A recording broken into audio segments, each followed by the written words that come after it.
Good morning. This is Nisabho. Hoping my sound is okay.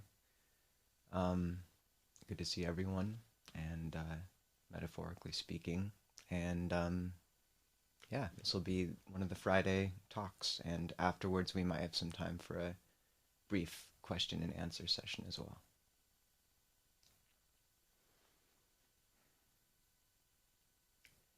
Namo tassa bhagavato arahato samma sambuddhassa. Namo tassa bhagavato arahato samma sambuddhassa. Namo tassa bhagavato arahato samma sambuddhassa. Buddhang dhammang sanghang namasami.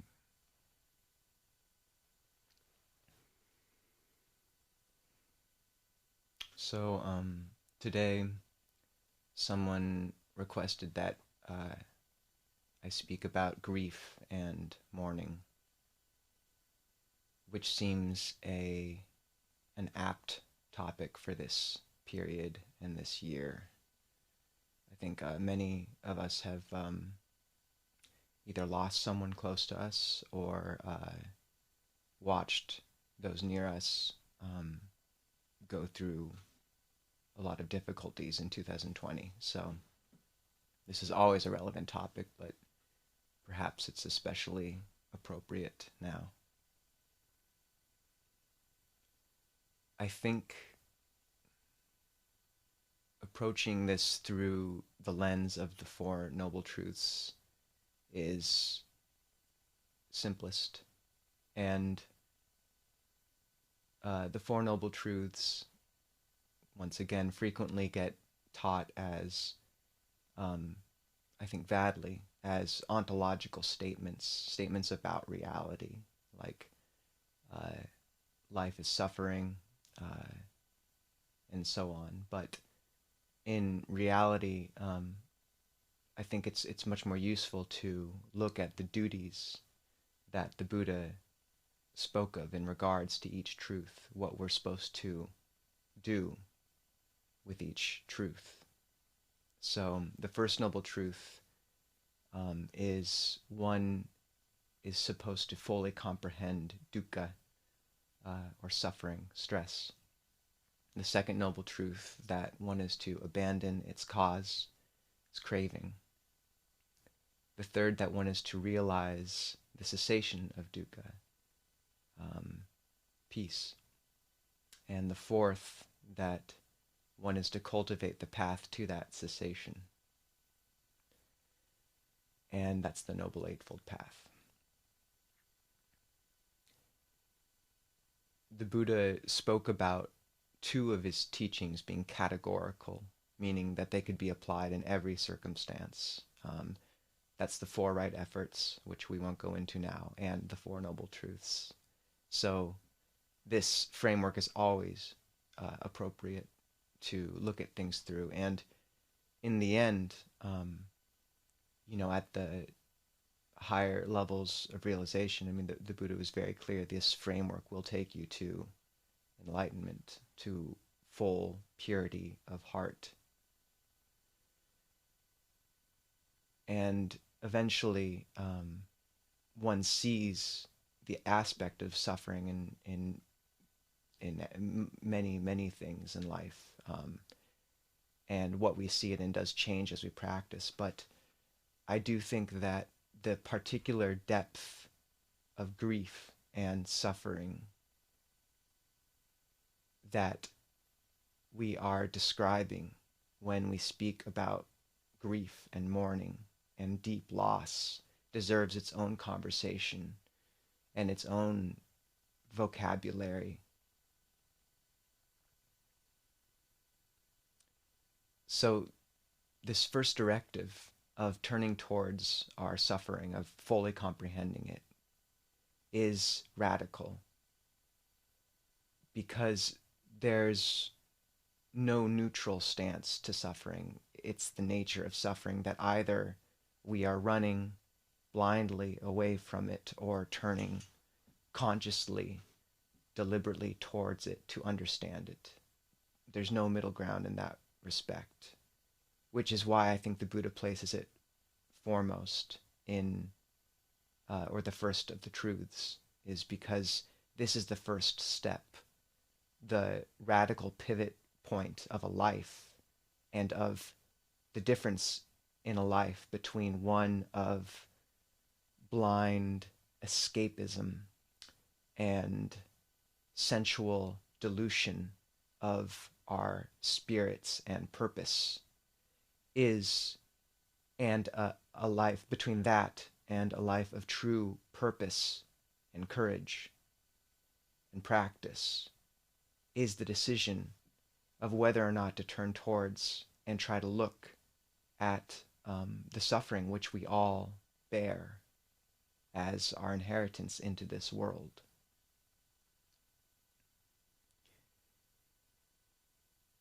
And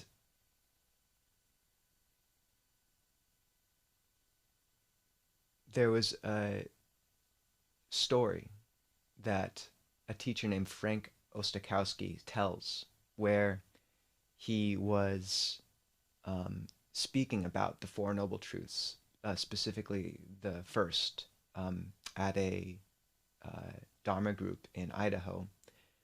And one of the participants chimed in and said, "Oh, it's like telephone poles."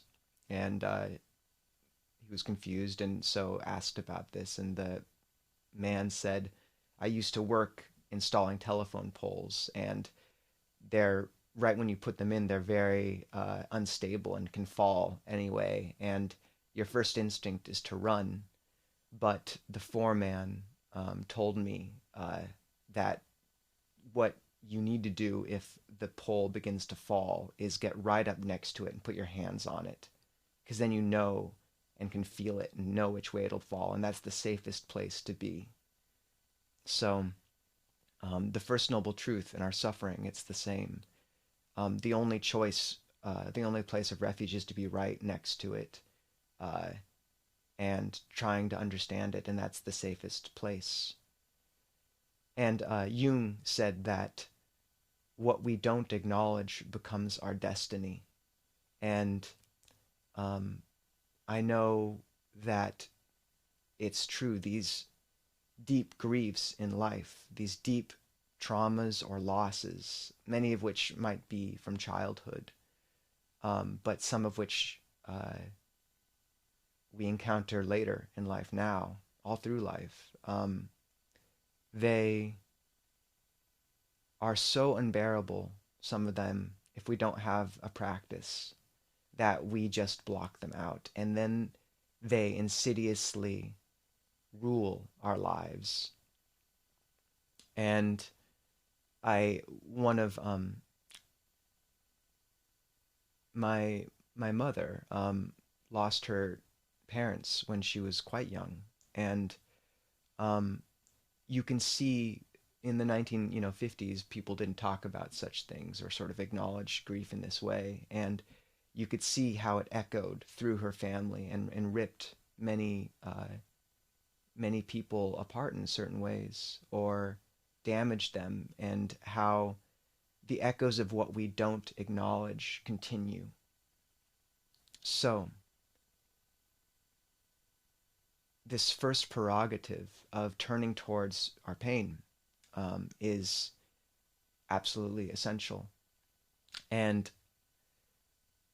I think with grief and loss of substantial depth, then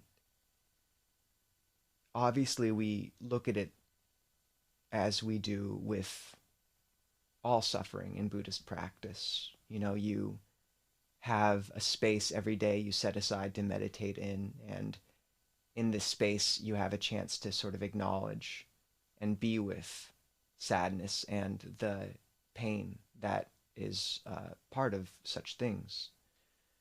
But also I think there is a strata of the human spirit that grief impacts, that takes a bit of skillful means to access and to heal.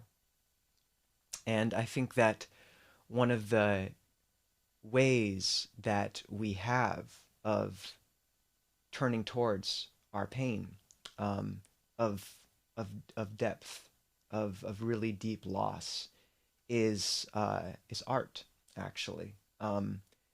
And uh, that there's a sort of Jungian substrate of who we are that's a bit below the verbal, and that the deepest traumas are sometimes stored and echo there.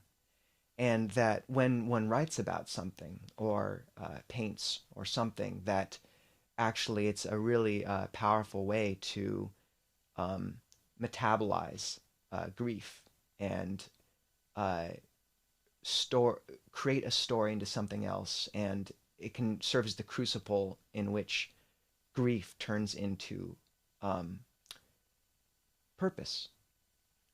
And I'll go into that in a second. But yeah, I don't think it's any, accident, for example, that Dante was guided down into the depths of hell by Virgil, a poet. And no one ever feels worse about something after writing about it. It's always a good thing. So I really think that there's a place in deep grief for writing or painting or something, some way of letting it out, and that this is a great way of actually turning towards suffering because art ennobles our suffering, and that ennobling lets us look at it. And I think that's actually one of the great gifts of the Western tradition is that it's become one of its main means of looking at and dealing with pain has been to ennoble it through art.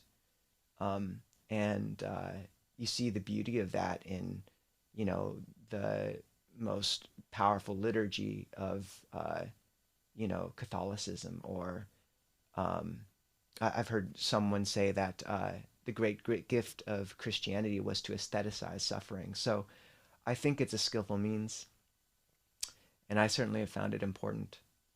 And the other means I think that is helpful is ritual. And this is a great loss in our culture, is we've lost most of the ways we have of grieving through ceremony and of honoring the dead. And these embodied movements and ways of, say, acknowledging a loss can be very cathartic and sustaining and really hold the sort of delicate and trembling creature of deep pain. It sort of is it can be the container for it to hold it long enough that we really can be with it and look at it, but that it needs that structure.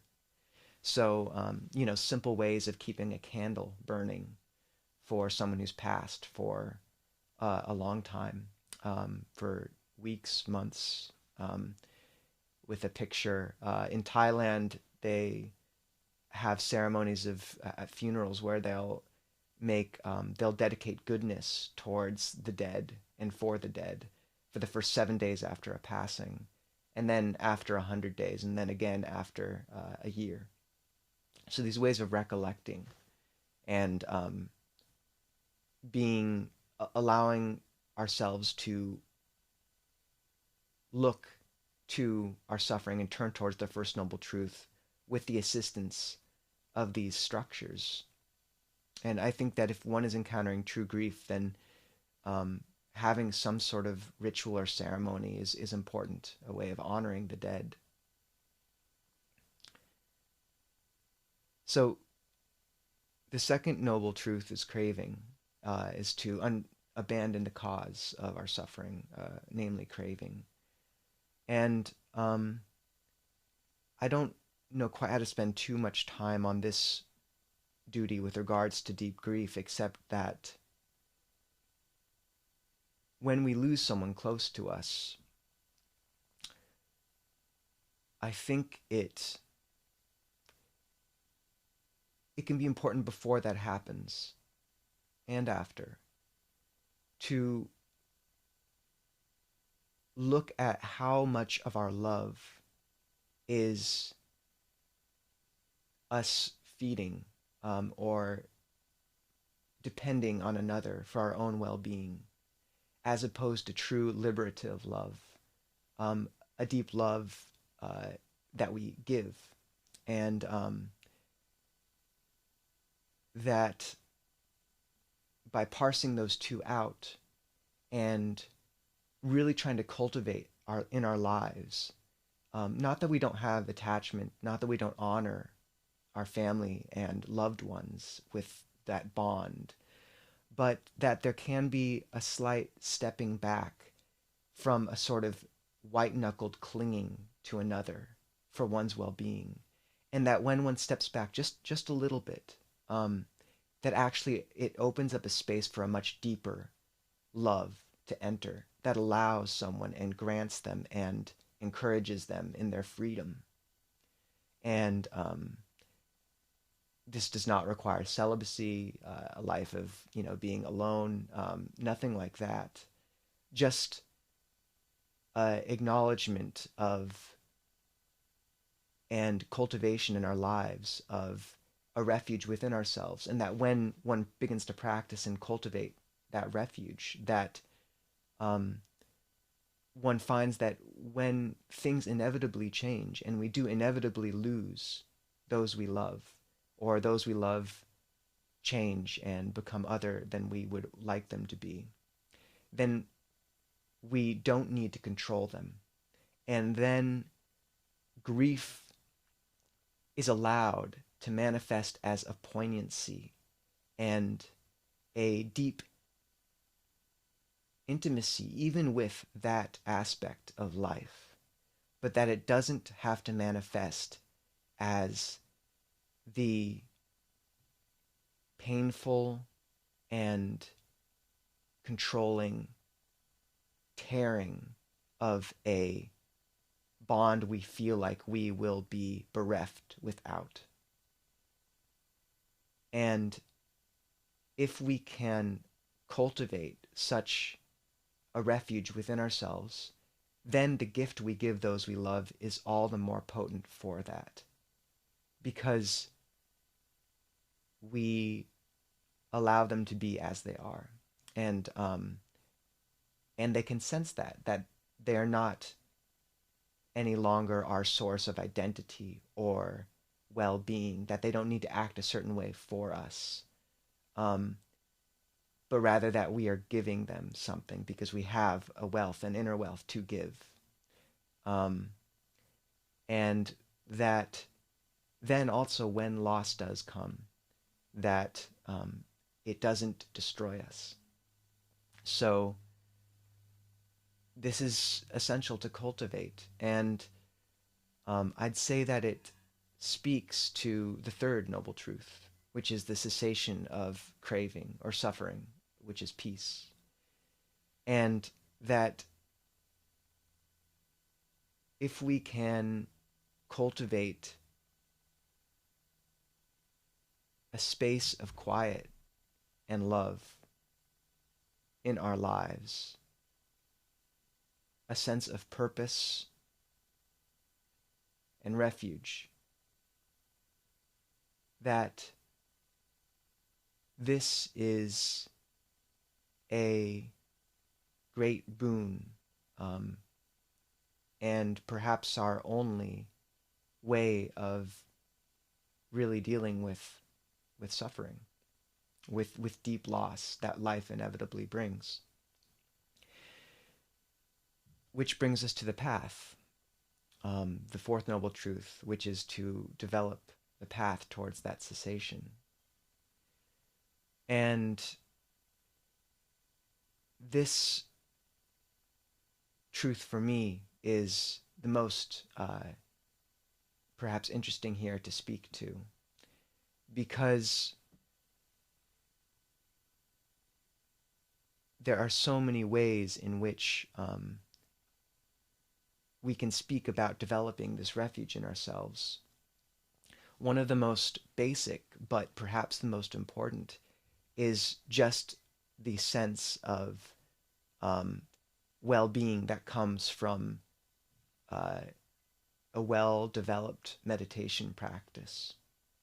that if we do have access to the sense of refreshment and well-being and stillness that comes from becoming skilled at mindfulness of breathing or metta meditation, loving kindness, where we have access to a deep wellspring of happiness and the mind can grow bright all on its own, then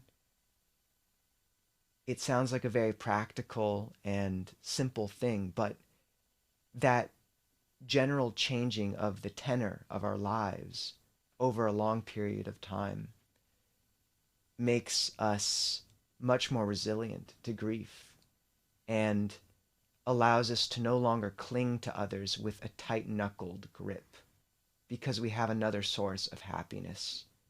And then when they go and when they change, we aren't left with nothing.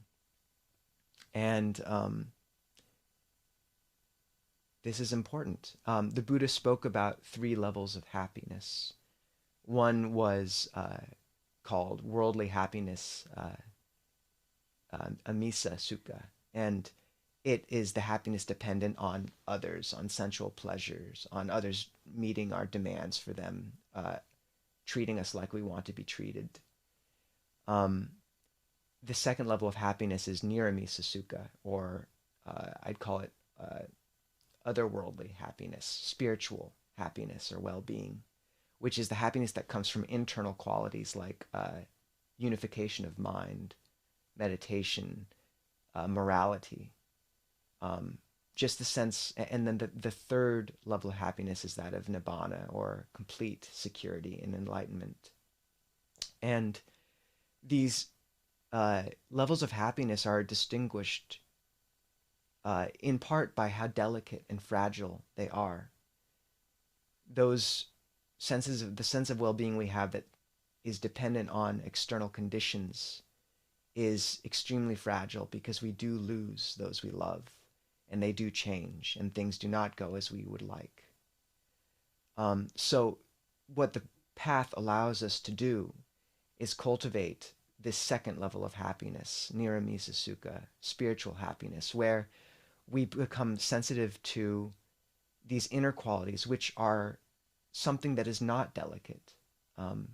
They are, in the end, subject to changing conditions internally, which is why they aren't equivalent to that third level of happiness or of nibbana or peace.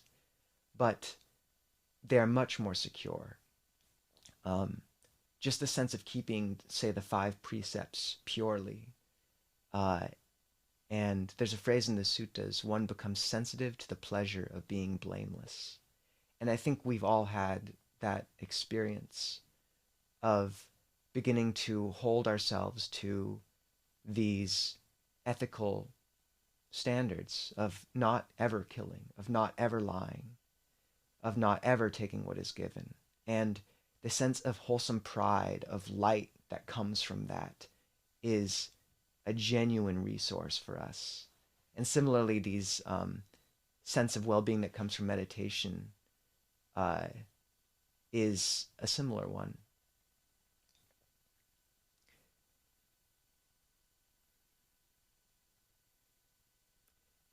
And this speaks to another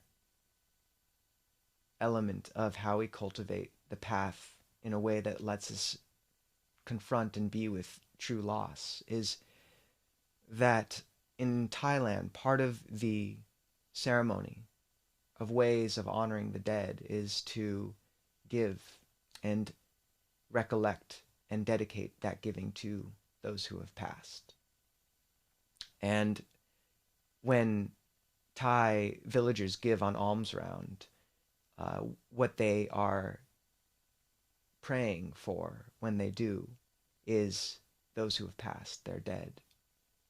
And this is a great loss in the West, is that we've forgotten our dead.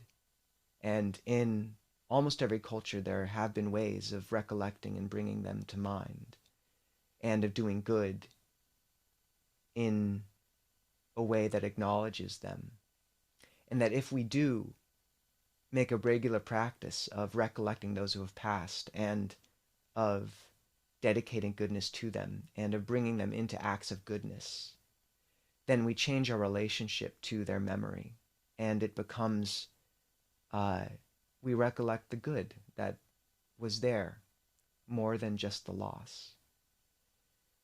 And this is the beauty of dana, of giving, why it's the first paramita, the first spiritual perfection on the list of 10, is that it's a very simple and practical and robust way of brightening the spirit, because we are not strong enough to deal with the tragedy of life on our own and as selfish creatures. Luckily, we don't have to be selfish creatures.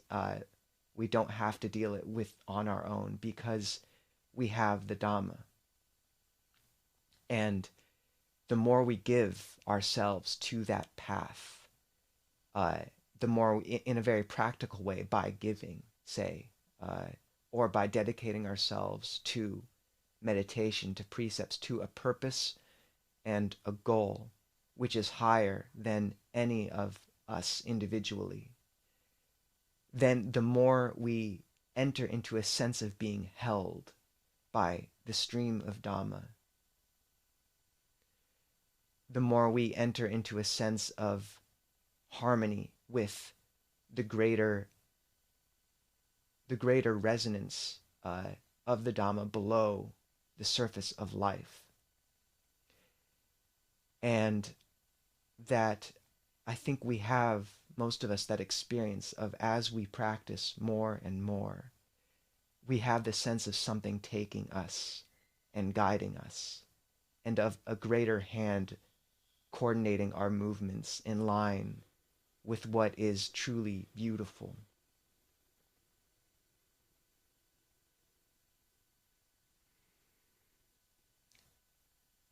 There's a story I remember of Kafka, and he encountered a girl who'd lost her doll in a park. And instead of telling her the doll was lost, he said that maybe the doll had gone traveling. And for the next few years, he wrote her letters from the doll's travels. Wherever it went, the doll would send little letters to the girl from Paris or Spain and tell her about her travels. And then when the girl got to a certain age, a new doll showed up on her doorstep, given by Kafka. And the girl took it and put it in her room. And years later, she found something she'd missed, which was that in the doll's hand, Kafka had left a note. And the note said, you will lose everyone you love, but the love will always come back to you in new forms. And I think this is something we can depend on as we cultivate this goodness, is that we will lose a great deal in life, and we will encounter great tragedy. And if we seek refuge in this world, completely depending on it, we will be disappointed. But if we seek refuge in a higher purpose, if our goal in life transcends just fleeting sense of well-being, and if the world is taken as a lesson and tragedy is taken as something which is meant to shape us into a better tool to serve others, then we can bear life. And I think these aren't just words. When we really lose, it is what makes us open to compassion. The beating that a heart takes when it is confronted with true loss, if we can move through it, if we can look to it as we're told to in the First Noble Truth, if we can find resources to sustain ourselves through that, then what we become shaped into by loss is a vessel of that can help others, that can hold a greater love. Frank Ostakowski, the teacher I was referencing earlier, also speaks, he works as a Zen chaplain in hospice, and one of the people he worked with was a woman who lost her child when he was a toddler. And the one thought she had coming back from the hospital was that she couldn't let this destroy her. And what sustained her afterwards in her life was dedicating it to not just working with the dying, but when there were parents who had lost a kid, who'd lost a child, the hospice administrators would call her because she was the only one who could understand, and she was the only one who could help them. And this is an extreme example, but I truly believe that if we can look to the inevitable tragedy that life will bring as something meant or something that can help shape us into something more fit to love others. And not that this justifies the suffering, not that it negates it, not that one is supposed to just use this as a quaint phrase to spiritual bypass, just that we do lose people. And that this path offers us a way of being even with the deepest levels of loss that allows us purpose and therefore allows us to become better suited to the world, to serve the world.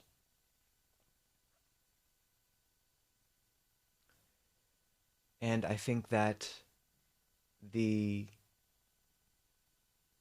sense of purpose that the Dhamma gives us allows us to move through that dark valley.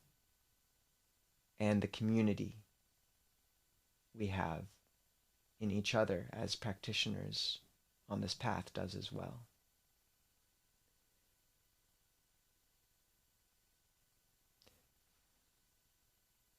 And for me, I think that sense of purpose is perhaps the most powerful of all of these, because so many of the other aspects come and go. But one thing the Dhamma has never left me without was a sense that this path leads a life towards a destination truly worthy, that a life is not wasted the more it's given to this. So there's a poem that one of the few I've actually memorized, but I think it speaks to this most powerful of points for me. So I'll give it a go. It's called The Journey by Mary Oliver. One day you finally knew what you had to do and began, though the voices around you kept shouting their bad advice, and you felt the familiar tug at your ankles. Mend my life, each voice cried, but you didn't stop.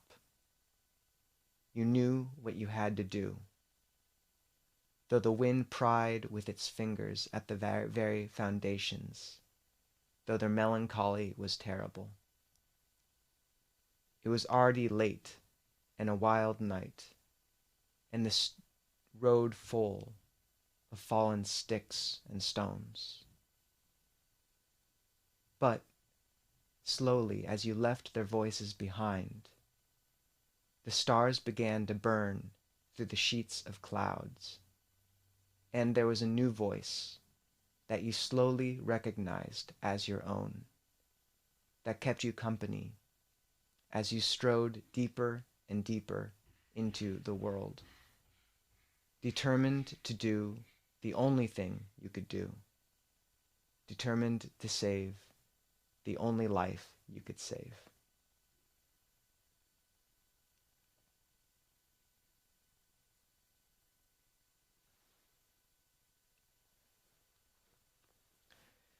So, yeah, that was the talk. I'm going to open this computer now. We have maybe 10 minutes to do some questions and answers if people would like.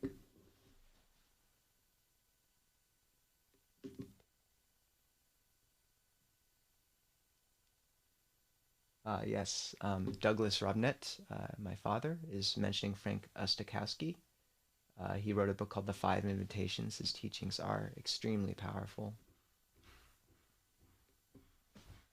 While I'm waiting for any questions or comments, it's worth saying, yeah, I think we can, it's fun to alternate these talks, but I do think working through the steps of breath meditation over the next few weeks also is very practical and helpful. So maybe I'll alternate one talk of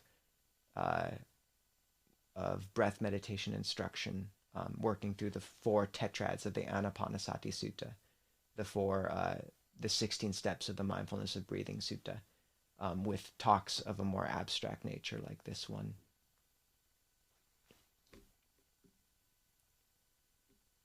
Okay, good morning, everyone. Okay, spring. Yes, it's spring. Good to see everyone. Karina, Debbie. It's a nice community here. I really like being part of it, even just via chat. Well, if there aren't questions, that's also okay. We can just leave it.